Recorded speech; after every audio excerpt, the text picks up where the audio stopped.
Eh, Le digo, ¿qué tal? Ahorita empezamos. Un momentito. Voy a compartir la pantalla.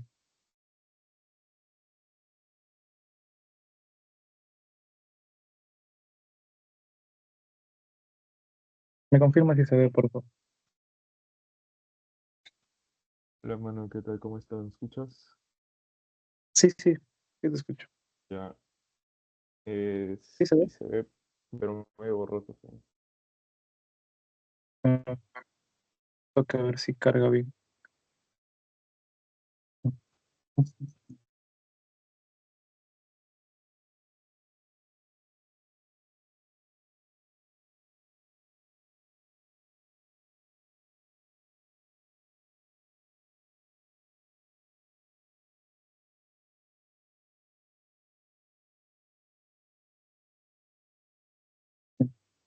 ¿Ahora se ve mejor o sigue borroso para volver a compartirlo en todo caso?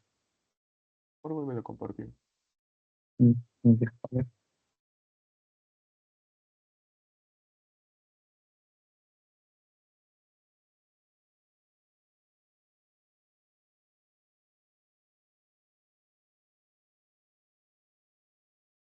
Ahora sí un poco mejor. Sí, un poco mejor. Ya.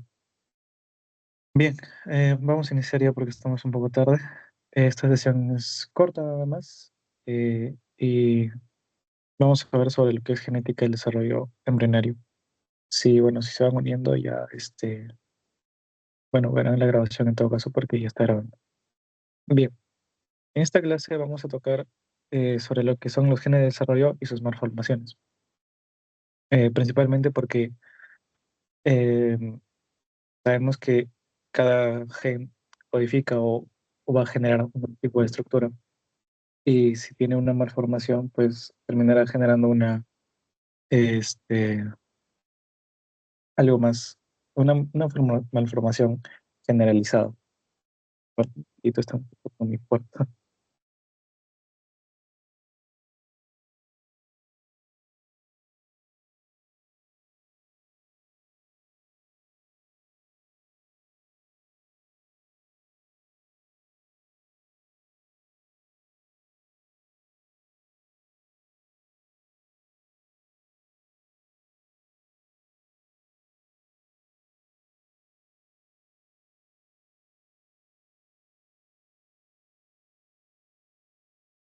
Ahora sí, hola Yanela, buenos días. Bien, estábamos aquí.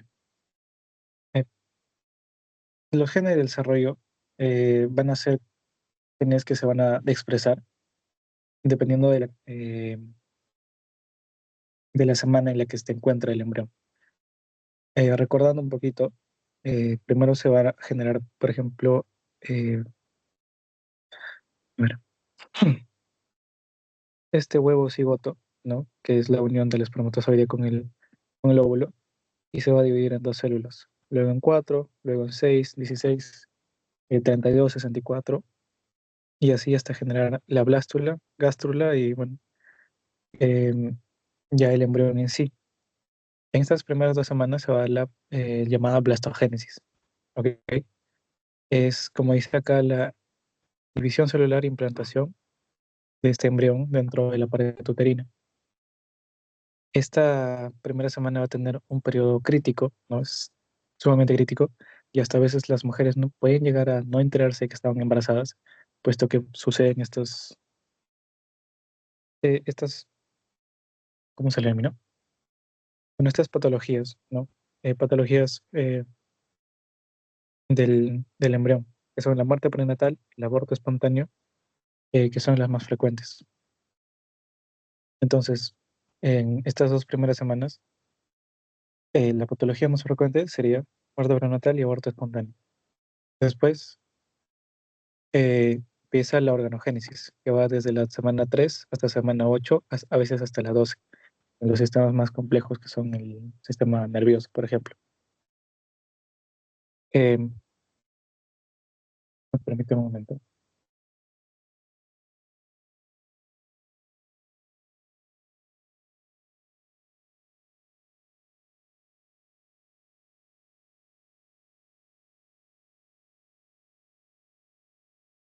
Ya, como veíamos,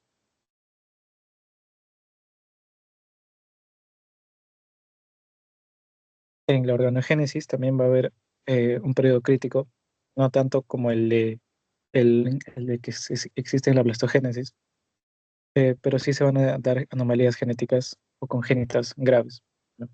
Estas barras eh, medio moradas son las que nos van a indicar hasta qué semana se encuentra este desarrollo de los órganos. Primero, entonces, sería que las células se van juntando, ¿no? Y se van diferenciando. Y luego estas células ya diferenciadas van a empezar a formar órganos primitivos, por así decirlo, ¿no? Y estos órganos primitivos ya van a dar a formar los órganos complejos y definitivos para el nuevo ser. Hasta esta semana, ¿no? Hasta la semana 12, en el caso del sistema nervioso central, te va a dar, por ejemplo, la formación del cerebro, el médula espinal y algunos nervios. Eh, y hasta esta semana es donde no se puede, por ejemplo, beber alcohol o fumar tabaco de ninguna manera, ¿no? A partir de eso, la madre gestante puede tal vez darse algunos como que respiros, por así decirlo. Sin embargo, no es recomendable tampoco, porque podría generar algunas anomalías, no tan severas, no tan graves, como en el caso de estas 8 a 12 primeras semanas, pero sí podrían llegar a afectar al bebé, ¿no? Entonces, si sucede algo en estas 2 primeras semanas, ¿no? La primera semana y segunda, el feto es muy susceptible a cualquier cosa, ya sea los efectos emocionales de la madre, por ejemplo, que la madre llega a consumir alcohol, consumir tabaco, etcétera, etcétera, etcétera. Igual de la tercera hasta la octava a 12ª semana, también el feto es susceptible, puesto que está generando sus órganos. Y bueno, de la semana 12 hasta la 38 es también susceptible, sin embargo, ya sus órganos están formados y podría pues generarse algún defecto menor, ¿no?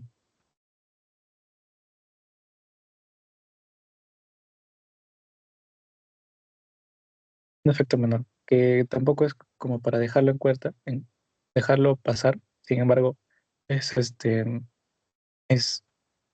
es menester de la madre cuidar de su feto, del embrión. Y bueno, estos genes de desarrollo van a codificar factores de transcripción. ¿Qué son los factores de transcripción? Son aquellos genes que codifican proteínas, como sabemos, pero estas proteínas son especiales. Estas proteínas que van a codificar mm, van a regular la expresión o la inactivación de un gen. Bueno, vamos a hacer acá nuestro gen y este gen va a tener zonas, ¿ok? En esta zona, por ejemplo, es donde está el gen para el color de cabello, ¿no? Color de cabello. Y acá, por ejemplo, tenemos el color de los ojos. Entonces, esta zona es el gen donde está el color de cabello y esta otra para el color de los ojos. ¿Y estos factores de transcripción dónde van a estar? No, esto es claramente un ADN, ¿ok? El ADN de una célula. ¿Y dónde van a estar estos genes de estos factores de transcripción? Van a estar acá, justo adelante, antes de que empiece este gen, antes de que empiece esta cadena de nucleótidos, van a estar ahí esperando a que eh, se, se activen o les llegue, por ejemplo, un fósforo, ¿ok? Que es como que los activan y empiezan a codificar, ¿no? Empiezan a transcribir eh, esta información a otras proteínas y estas proteínas van a generar ya sea el color del cabello, el color de los ojos, que pueden codificar hasta un brazo, una mano, ¿no? ¿Qué pasaría si hay un error aquí? Pues lamentablemente no se va a expresar este color de cabello. Una persona puede llegar a tal vez no tener cabello, no tener un brazo, una pierna, o, pues no puede llegar a tener cerebro, etcétera, etcétera, etcétera. Vamos a ver que los genes, o perdón, que los órganos más complejos como el cerebro, el corazón, no son codificados solamente por uno de estos. No hay un solo que está acá y una sola cadena que codifica el cerebro, por ejemplo, sino hay varias que están en varios cromosomas. Eso lo vamos a ver acá en las siguientes diapositivas. Bien. Y entonces, estos genes del desarrollo se van a clasificar en dos. Si tienen alguna consulta, chicos, normal, pueden hacerla por el chat o interrumpen la clase, no hay problema. Bien, y como les decía, estos genes del desarrollo van a dividirse en dos, genes maternos, ¿ok? Y genes cigóticos. Los genes maternos son aquellos genes que se expresan y que van a estar en constante movimiento dentro del ovario de la madre y en los primeros días después de la ovulación. Eh, También van a estar expresados en la maduración del ovocito, su fecundación. O sea, ni bien se fecunde el ovocito, va a empezar a generar estos genes, ¿ok? Los va a empezar a transcribir y luego van a darse lugar los genes cigóticos. Entonces, primero se expresan los genes maternos, que son primeros, y luego ya van a expresar los genes cigóticos, que tienen que ver ya propiamente con el bebé. Eh, ¿En qué se clasifican estos genes cigóticos? Por ejemplo, hay genes GAP, los genes de polaridad, genes de la regla par, genes de segmento y los genes homeóticos. Esos son los más importantes, los que vamos a tocar con más profundidad hoy el día de hoy. Por ejemplo, genes HOX, PAX, SOX. Y bueno, como decía, van a darse durante toda la embriogénesis e histogénesis, o sea, ya durante toda la formación del embrión. Y van a actuar secuencialmente, o sea, uno detrás del otro. No todos se expresan en un solo momento, sino que uno le sigue al otro y le sucede al otro y al otro, el otro así. Bien, para los genes maternos, vamos a ver que están hallados en un modelo de drosófila. Néstor, que es una drosófila, es una especie de mosquita, literalmente, más o menos así. Ok. Y esta drosófila ha servido mucho para la investigación genética, puesto que, como vamos a ver más adelante, se ha podido decodificar su ADN y así saber qué cosa es lo que hace cada secuencia de nucleótido. Entonces, como decíamos, son hallados en un modelo de drosófila y se transcriben durante la ovogénesis y se traducen luego en la fecundación. ¿Qué quiere decir esto? Se transcribe, que quiere decir que pasar de ADN a RN mensajero, esto durante la ovogénesis. O sea, ya cuando el óvulo se está formando, ya se han transcrito a ARN mensajero. Pero el ARN mensajero no hace las cosas solo, sino que necesita un ribosoma para poder ser proteína. Y estas proteínas ya son las que hacen el trabajo sucio, por así decirlo, o sea, las que hacen todo. Entonces, cuando se da la transcripción de ARN a proteína, se da en la fecundación. Bien, entonces, estos genes durante la ovogénesis se hacen como que mensajeros. Y cuando llegan a su destino, a ser proteína durante la fecundación. ¿Y qué es lo que van a controlar? Acá está en amarillo. Van a controlar la migración celular y los ejes principales, que son el cefalocaudal y el dorso ventral. La migración celular se refiere a la capacidad de las células de migrar de una zona u otra. ¿Qué quiere decir esto? Por ejemplo, acá, en la 107, sí, en el blastocisto, en esta última imagen, el blastocisto tiene 107 células. Y este blastocisto ya va a tener como que una zona que vamos a ver en la clase 6, que es la zona embrionaria, y la otra es la zona agembrionaria. Esto tiene que ver con la migración celular. Las células van hacia una zona y otras hacia la zona opuesta, en este caso. Y los ejes principales, por ejemplo, acá en esta primera imagen de las dos células, acá hay como que un eje, hay una línea que lo separa. separa tanto izquierda como derecha para que se puedan transcribir. Y de igual manera en la última imagen también va a haber izquierda, derecha y atrás, adelante. Eh, y bueno, céfalo caudal se refiere a cabeza y cola o cuello, perdón, cuello, digo, cola o piernas. Y dorso ventral ya sería atrás, adelante. Y bueno, hasta ahí quedan los genes maternos. Como les decía, si tienen alguna duda, por favor, escríbanlo o interrumpen la clase, no hay problema. Luego vamos a tener estos genes cigóticos. Ya pasamos de la parte materna a los genes cigóticos que son propiamente del embrión. Estos genes cigóticos van a ser genes de segmentación, o sea que van a dividir el embrión en zonas, en partes, en regiones. También estos genes de segmentación subdividen, como decía, el embrión en zonas para funciones específicas. Entonces, como vemos acá en la imagen, este embrión de la drosófila va a tener regiones. ¿Y cómo se van a dividir o quiénes son los que van a regular estas regiones?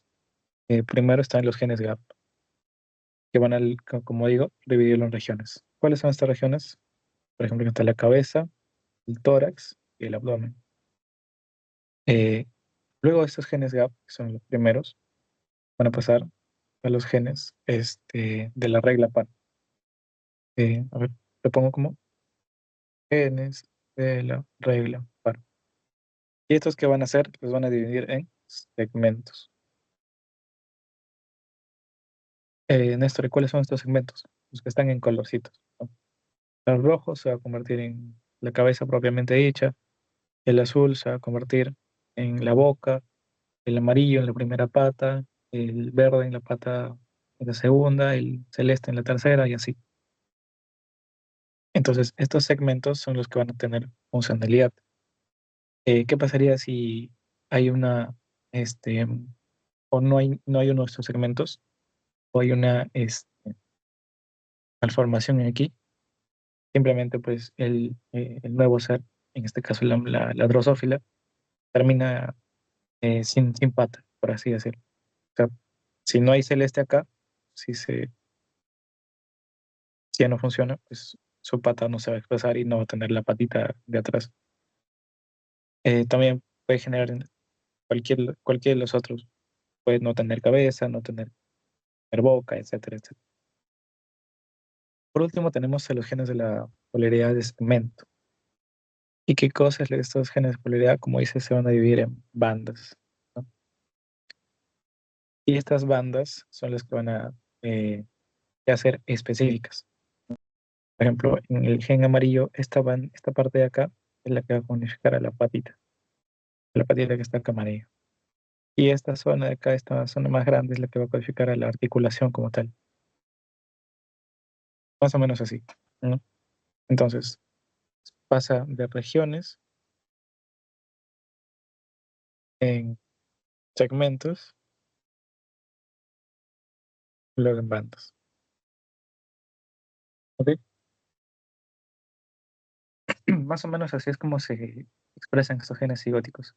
También se va a dar esto en las personas, eh, pero va a ser mucho más complejo y lo vamos a ver ya en las semanas de la segunda parte del curso, en la que se van a estar viendo cada una de estas bandas que se codifican a eh, diferentes sistemas del cuerpo. Y acá tenemos un resumen. Entonces, hasta aquí es el efecto de los genes maternos. ¿Y qué es lo que van a determinar? Tanto que sea anterior como posterior, y céfalo y caudal, ¿verdad? Luego vienen los genes cigóticos, ¿no? Y van a estar dividiendo a las células en zonas polares hacia una zona u otra. Luego se van a dividir por los genes GAP en regiones, luego por los genes de la regla par en segmentos y luego en bandas, tanto bandas segmentarias como eh, en las que van a actuar los genes homeóticos. Estos sí son importantes. Bien. Y dentro de estos genes cigóticos, como se mencionaba al inicio, van a estar los genes homeobox. ¿Qué significa? Pues las casitas o los genes caja. ¿Y qué cosa van a codificar? También van a codificar factores de transcripción. O sea que son genes maestros, por así decirlo, genes que tienen a su cargo otros genes. Y estos genes homeobox van a determinar la expresión, ¿no? Y reprimen otros genes subsidiarios, ¿no? Los activan o reprimen. Y van a tener que ver con dominios. ¿Qué son los dominios? Los dominios son, vamos a especificarlo así. Acá tenemos, digamos, una proteína. ¿Ya? Voy a poner acá a la ATP sintasa, que está por ahí. Entonces, este es un dominio A, dominio B, dominio C. Em, los dominios son como que mini proteínas o subproteínas de una proteína más grande. Entonces, todo esto es proteína ATP sintasa, ¿ok? Pero esta ATP sintasa va a tener otros dominios. Va a tener un dominio A, un dominio B y un dominio C. Eh, este dominio A puede estar fuera de la célula, el dominio B puede estar entre la membrana celular, el dominio C está solamente en la zona interior de la célula. Más o menos así. Eso es lo que se refiere con dominios. Y bueno, como decía, estos genes Homebox tienen dos tipos de regiones. Una región variable, que es diferente para cada especie, y una región conservada, que es a través de la evolución. Esto es importante que se recuerde. En la región variable, estos dominios van a ser diferentes para la mosca, por ejemplo, y para el ser humano. Entonces, el dominio A de la ATP sintasa para la mosca es diferente que el dominio A para el humano. Mientras que la otra región que es conservada va a ser igual a través del tiempo y la evolución. ¿Y esto qué quiere decir? Por ejemplo, un dominio A a ver, de un Australopithecus afarensis, que es un antepasado del humano, va a ser parecido o casi igual al que tiene un dominio A en, en el ser humano actual, ¿no? Y normalmente está constituido de 61 aminoácidos. Y como sabemos, a ver, sabemos que los nucleótidos se codifican entre tres, ¿no? Que son los tripletes. Entonces, por ejemplo, acá hay una adenina, una guanina y una citosina. Entonces, estos codifican a un aminoácido. Entonces, van a ser en 3, 3, 3, 3. Y acá si hay 61 de estos, por 3 serían como 180 o 183, ¿no? 180, 183, hasta más, a veces hay más nucleótidos. Y acá vemos una representación de este tipo de genes. Entonces, acá como vemos, hay un amino terminal conservado, ¿no? Esto ya es em, la proteína en sí. Entonces, esta es una región, en la región del amino, la región variable, ¿no? Esta es la que decíamos que es una diferenciación, porque es diferente entre especies.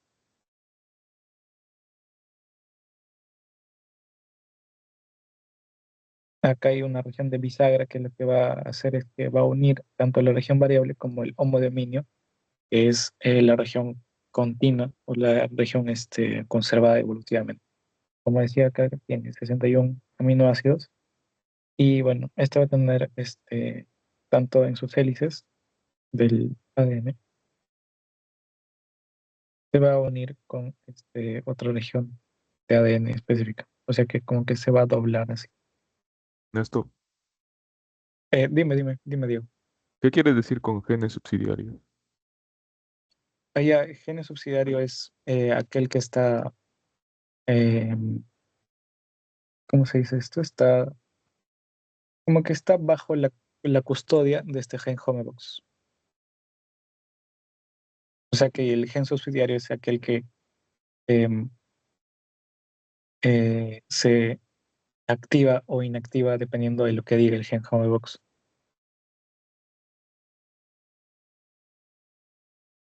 ¿Quedó claro? Entonces es... Ya, ¿qué entendí? ¿Qué entendí?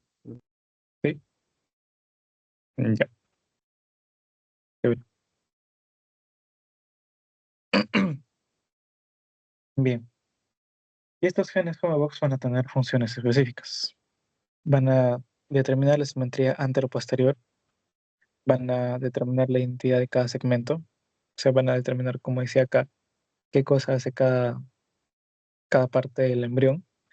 Van a contener una caja homeótica de 180 nucleótidos, que es lo que estaba diciendo, ¿no? Que son 180 nucleótidos para 60 aminoácidos,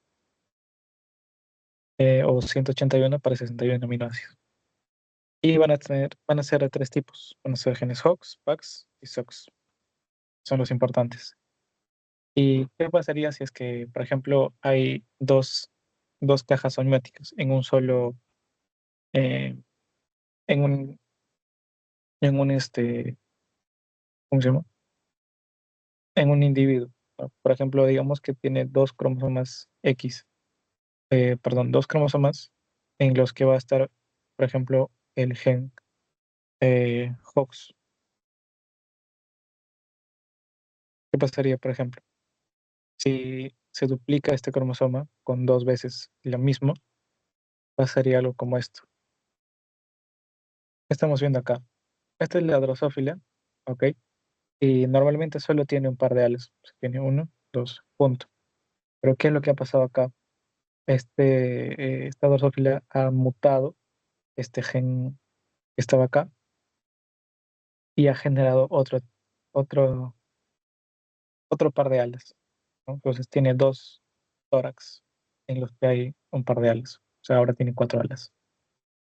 Y por ejemplo, en esta zona de abajo también vemos que hay eh, un cambio en los ojos, ¿no? Normal, que tiene los ojos rojos, mientras que un mutante o alguna una especie o un individuo que tiene una mutación tiene los ojos blancos. Bien, entonces vamos a ver ya lo más importante de este tema, que son los genes homeóticos, tanto HOX, PAX y SOX. Los genes SOX van a estar implicados en el desarrollo del ectodermo y neuroectodermo. ¿Qué quiere decir esto? Que van a estar implicados en el desarrollo del tubo neural, perdón, tubo neural, cerebro, cerebelo, músculos, etcétera.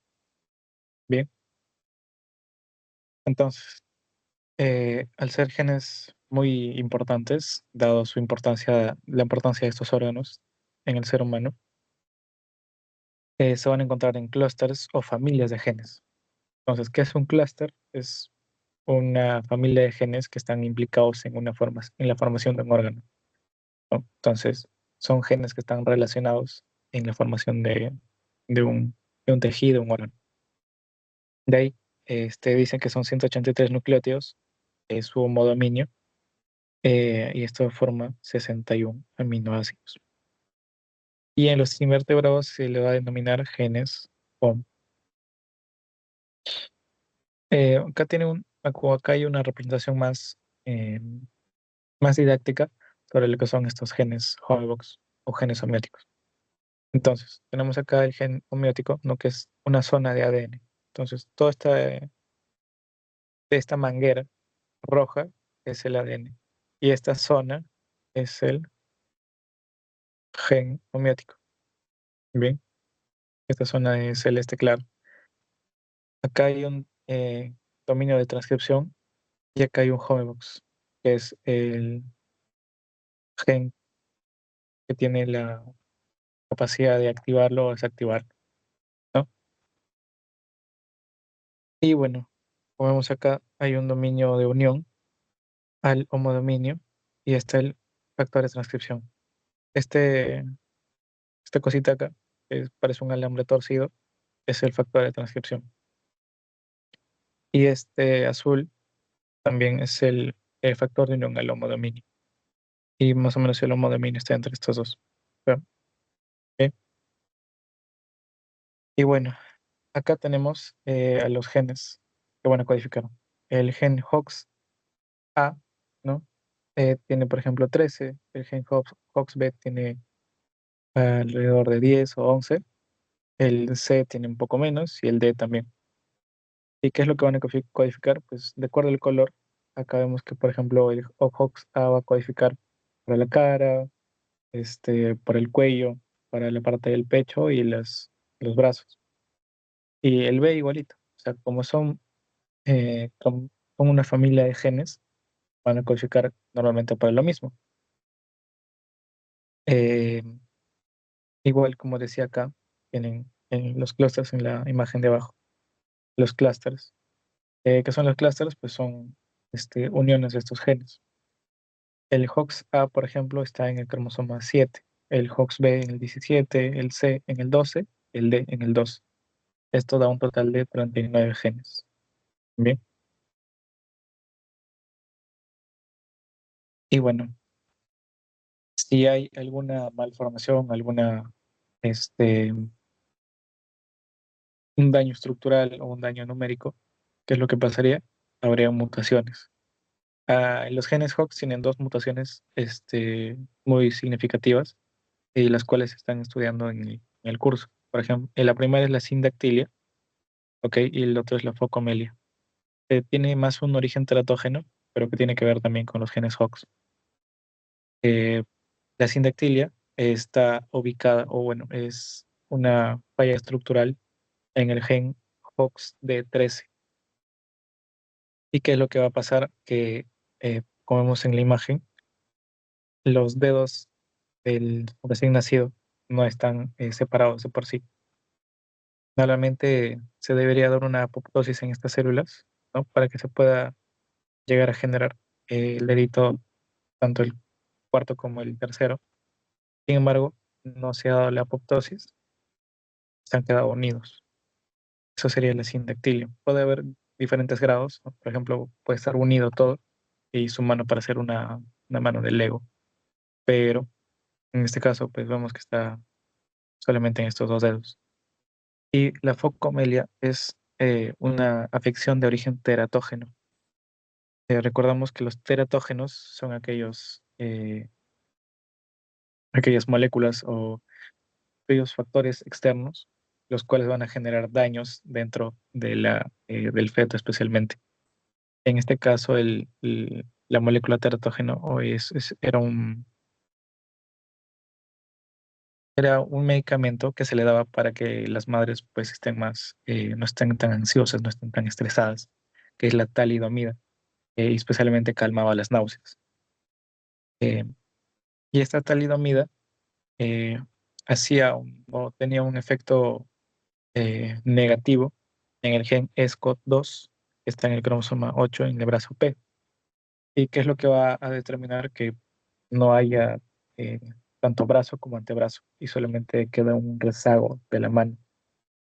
Ponemos en la imagen, la segunda imagen. Eh, ¿Y por qué estamos estudiando este, la focomelia? Primero porque existen los teratógenos. Es importante para los médicos saber que los teratógenos y otros medicamentos, que también lo son, no deben ser recomendados a pacientes embarazadas. Cada uno, como médico, debe saber recetar, preguntar si está embarazada o tal vez cree estarlo para poder no recetar algún tipo de medicamento que puede ser dañino para el bebé o para el bebé. Y por otro lado, como vimos en esta parte, muchos, o bueno, todos los genes HOX van a codificar una parte del brazo. Por eso es que tiene referencia con estos genes HOX esta afectación de la focomelia. Y bueno, acá tenemos unas funciones de los genes HOX específicamente. Por ejemplo, el HOX guión 1,5 va a tener un sitio de expresión en la cresta neural y va a tener su función de separación y migración de cresta neural, glándula paratiroides y timo.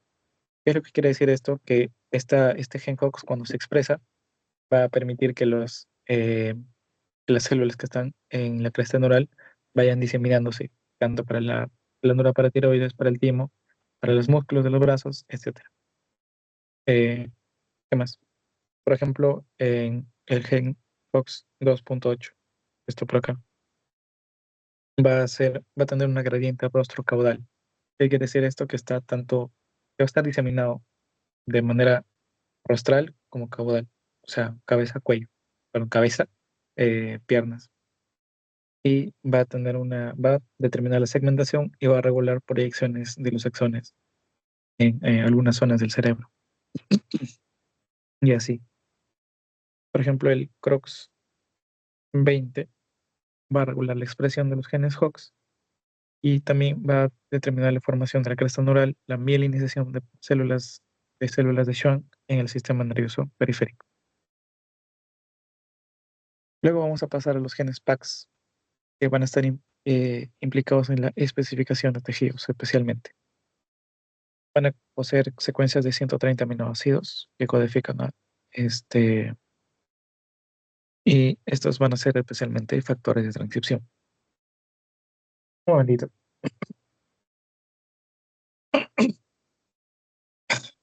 Ya. Eh, y se conocen especialmente 9 genes PAX que están acá en el cuadrito. El PAX1 eh, va a tener un sitio de expresión en el esclerotomo, en el mesenquima perivertebral y en el timo. Y va a tener malformaciones en el sistema vertebral. El PAX9 de igual manera en estos tres, bueno, especialmente en el esclerotomo y en el mesenquima paravertebral, que va a dar, por ejemplo, una mutación que es la oligodontia.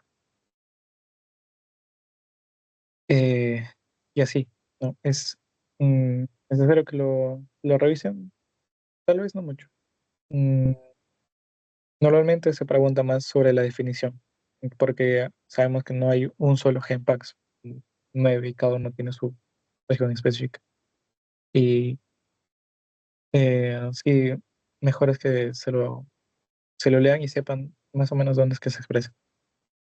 Pero esto sí es importante, lo que resalte en la zona de la izquierda, que se especifican en la especificación, que implican en la especificación de tejidos y se conocen como 9 genes PAX. Van a haber también mutaciones en este tipo de genes. Por ejemplo, en el PAX6 puede dar la aniridia, la anomalía de Peters, distrofia corneal, catarata congénica, hipoplasia de la fobia. El PAX2 va a ser coloboma del nervio óptico, anomalías renales y reflujo vesicouretral. Como vemos acá, el gen PAX6 especialmente se va a este, ensañar o va a estar codificando o va a permitir, perdón, la activación o inhibición de los genes que codifican para el ojo.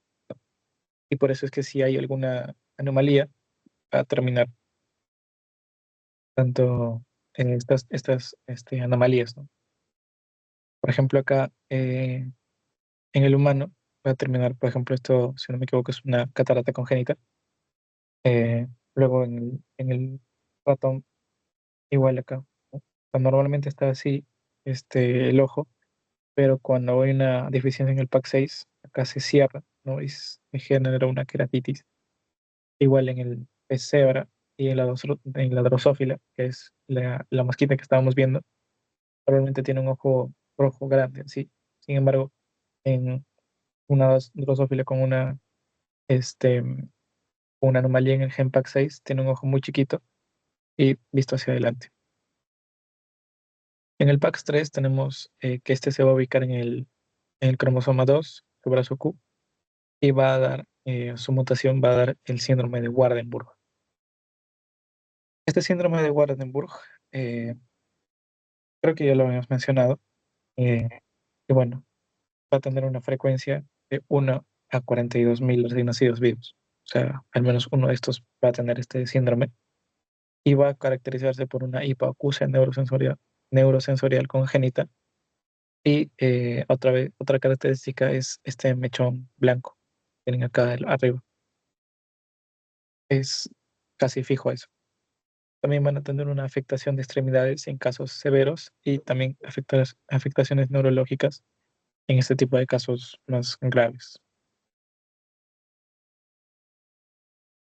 Luego tenemos a los genes SOX que van a estar involucrados en la determinación del sexo, junto al gen SRI del cromosoma Y que dona el padre. También van a formar parte del desarrollo del cerebro, ¿no? Estos genes, como son importantes en el desarrollo de todo el ser en sí, normalmente son representativos de los órganos más complejos, como es el cerebro.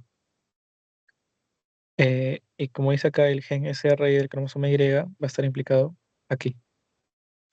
SRI y acá el gen SOX9 especialmente, ¿no? Explicando un poco esto.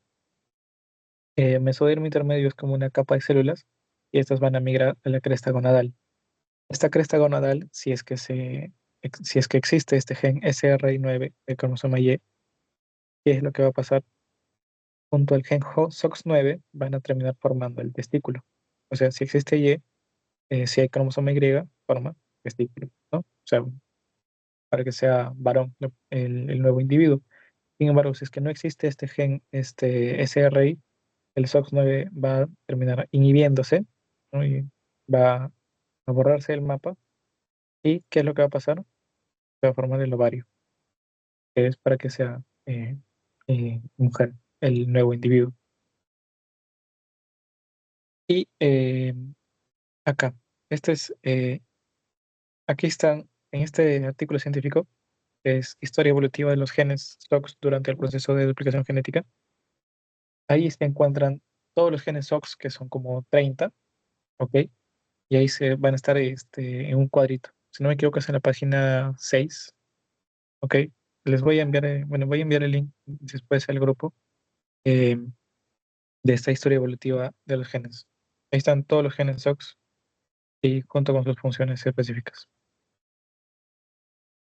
Y dentro de estos genes también existe el Sonic Hedgehog, también conocido como SHH. ¿Qué es lo que va a hacer este gen Sonic Hedgehog o SHH? Va a dirigir la diferenciación celular hacia diversos tejidos por medio de umbrales de concentración. ¿Qué eran los umbrales de concentración? Son como que eh, saborizantes, ¿no? Si alguien tiene un plato y le falta sal, empieza a echar un poquito más de sal y empieza a degustar mejor el plato. Sin embargo, si echa mucha sal, ya no quiere comer el plato, ¿no? Más o menos así. Entonces, si hay mucho Sonic Hedgehog, empieza a formarse o a haber malformaciones. Entonces, este gen va a determinar este tipo de proteínas. Lo que hacen es inhibir o permitir que se forme o no un órgano, un tejido, dependiendo de su concentración. Y va a participar, por ejemplo, en el crecimiento de falanges, en la organización cerebral y la organización del tubo neural. Por ejemplo, acá tenemos el cartílago de Meckel, ¿no? En la iniciación, y va a terminar formando la prominencia de la nariz. ¿Gracias a qué? Gracias a estos genes SHH que están ahí en color amarillo. Por otro lado, también tenemos la formación de los brazos, eh, gracias a este gen SHH que está formando el cuarto y quinto dedo, principalmente. Como dice ahí, SHH Determinate Region, quiere decir que esta región, eh, el brazo de la mano, está determinada o está o está siendo controlada por este gen SHH. Aquí, de igual manera que en los genes SOX, hay una revisión sistemática de la literatura, de la literatura, perdón, en la que se van a determinar todas las funciones específicas que tiene este Sonic Hedgehog, que principalmente es como les decía, ¿no? Va a permitir umbrales de concentración y va a dar, por ejemplo, crecimiento de falanges, organización cerebral y organización del tubo neural. Este tubo neural, por ejemplo, va a formar a los brazos, a las piernas, a las costillas, el esternón, etcétera. Igual lo voy a ver en un momento. Y bueno, una malformación un poco rara, ¿no? Este Sonic Hedgehog es, por ejemplo, esta holoprosencefalia. A ver, como dice acá, este Sonic Hedgehog, este gen se ubica en el cromosoma 7, el brazo Q, la zona 36.3, y va a tener 3 exones y 2 intrones. Vamos a recordar que era un intrón y que era un exón. Todo esto, como vimos hace un rato, es como que la manguera, ¿no? La manguera en la que está el ADN, ¿no? Todo esto es un ADN, ¿no? Y un intrón y un exón son partes de esta cadena de ADN, ¿no? En la cual hay un gen. En este caso vamos a poner como SHH. Y vamos a poner que este rojo es el intrón. Y estos otros de negro van a ser los exones. ¿Qué es lo que va a pasar? Como decíamos en la otra sesión, estos dos de rojo van a permitir que se diferencien tanto el exón 1 como el exón 2 como el exón 3, y así se pueda determinar una mejor eh, transcripción y traducción de este gen. O sea, ¿qué es lo que van a permitir los intrones? Que no se malogren o no se combinen los genes y sean así determinados de manera correcta.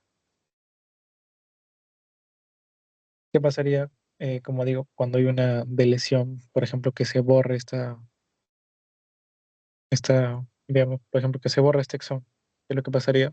Por ejemplo, esta holoprosencefalia, ¿no? Dice que tiene una ausencia maxilar inferior, ¿no? Por ejemplo, acá vemos que no tiene maxilar inferior. Hay una fusión de los pabellones auriculares, están unidos, y había una unión también. eh, Debido a la unión de los pabellones auriculares, va a haber una unión también este, del pabellón nasal, que es la nariz, y los ojos. Bien. Bueno, hasta ahí es la clase de hoy día, es un poquito corta, porque la siguiente sí es más temática. Sí, ¿hay alguna consulta, duda? ¿Todo está claro? Todo claro. Ok, bien. Hasta aquí vamos a quedar con esta clase, chicos. De acá a unos 5 minutos voy a estar enviándoles el post-test. Sí, mm, perdonen si hablé un poco mal, sigo un poco mal por el frío. Bien, bien, chicos, queda hasta ahí la clase. Muchas gracias por participar.